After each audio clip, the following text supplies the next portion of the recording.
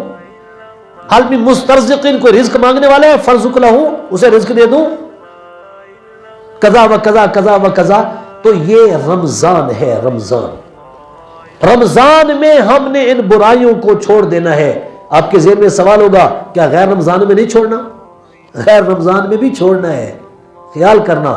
ہمارے ہاں کہتے ہیں کہ رمضان میں بہت ساری چیزوں پر پابندی ہے، یاد رکھنا روزے میں صرف 2 چیزوں کی پابندی ہوتی ہے، صرف 2 چیزوں کی۔